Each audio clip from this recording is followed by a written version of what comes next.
Meredith Belbin assessed personalities from the point of view that you could identify characteristics and traits that would make an enduring contribution to the effectiveness of an overall team or group. He also asserted that if you could mix different personalities and different traits together, then the team and the group will become so much more stronger and so much more enduringly effective than if you just allowed teams and groups to form at random.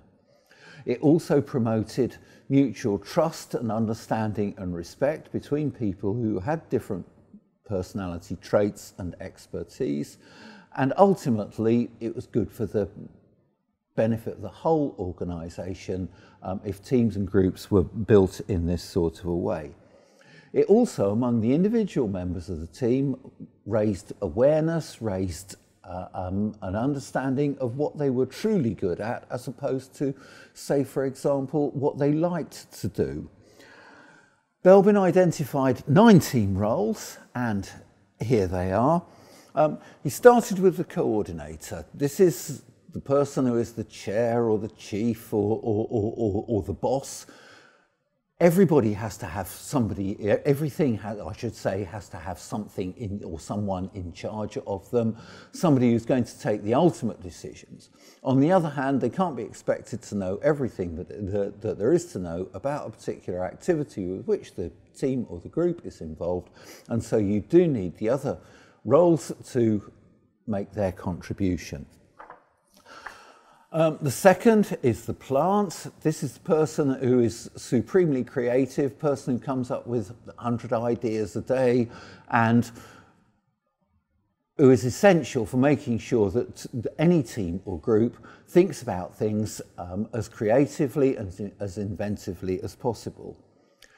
You have to look at the plant also from the point of view that they are likely to come up with the most wild and wacky of suggestions, and that everything they come up with might not always be feasible, and this can lead to conflict with the other members of the group. The monitor evaluator is the person who makes sure that once the team has decided to do something or is engaged in doing something, everything gets checked along the way.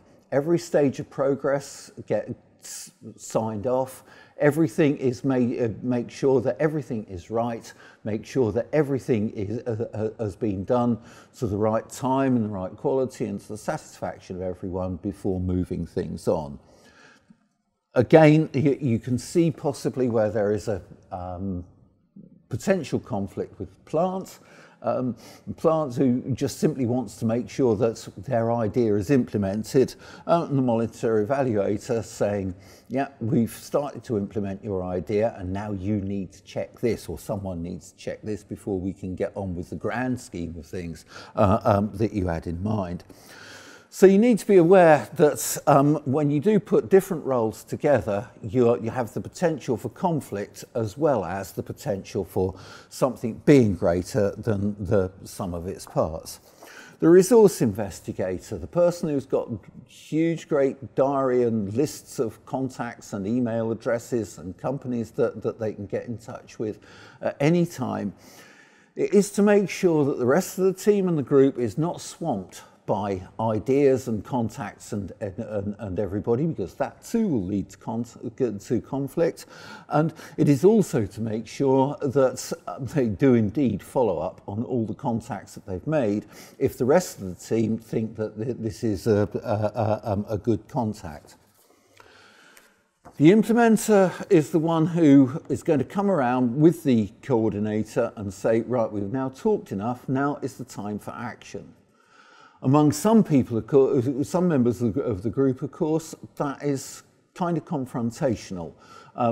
People are happy to analyse, people are happy to evaluate, people are happy to discuss, but suddenly to come to a decision and then put it into action can be very confrontational. And again, you might find that there is conflict, for example, with a resource investigator who says, I just need to check this other thing, or the plant who says, I've thought of something else and we need to be doing that.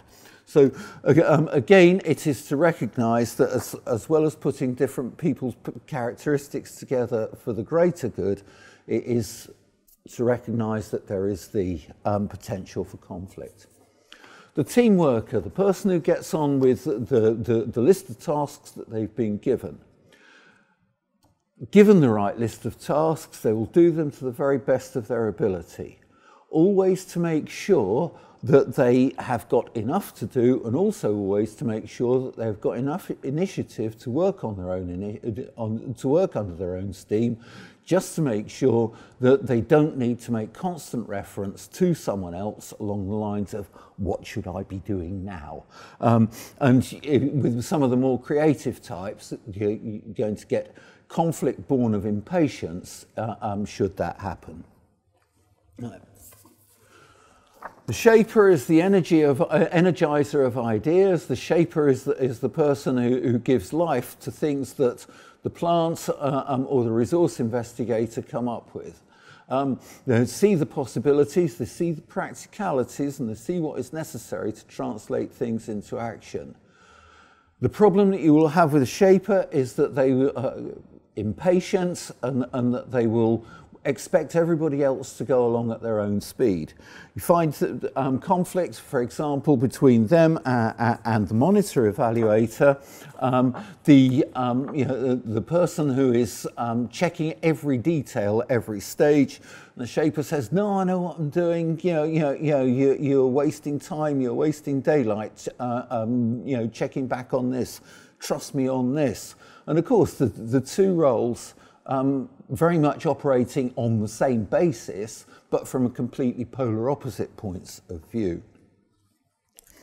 And the finisher is the person who makes sure that everything is 100% complete before it is signed off or delivered or put on the market or anything else, right? And not 99.9% complete. It's a little bit like producing a bath, but failing to put the plug hole in it. The bath is 99% complete, but it's without one of its most important components. Many of the other roles wouldn't acknowledge that tiny component as being vital to the success of whatever it was. The finisher, it is their job, it is their talent, it is their character, it is their expertise. And again, you can find them in conflict with many of the more creative roles, the shaper or the plant, just simply having seen the fruits of their labour come to pretty much fruition, now just want to pat themselves on the back, celebrate the achievement and move on. The finisher's job is to make sure that everything is indeed finished before it is celebrated. And then finally, every team needs a specialist, or specialists to work on particular areas of expertise that are needed while the team is performing.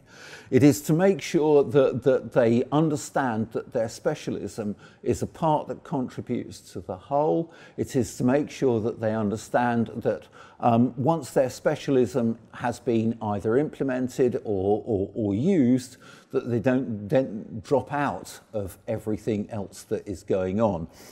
That's a little bit like the soccer striker who refuses to chase back when the team does not have the ball. Their specialism is to score goals and not much interested in anything else. Specialist needs to contribute to the overall working of the team exactly the same as everybody else. And those are the roles that Belbin identified. What he stated was, as we said at the start, was that you need to identify different traits, different characteristics, and to blend them into a team if you're going to be effective. If you try to put a team of specialists together, they will argue over their specialisms and nothing will get done.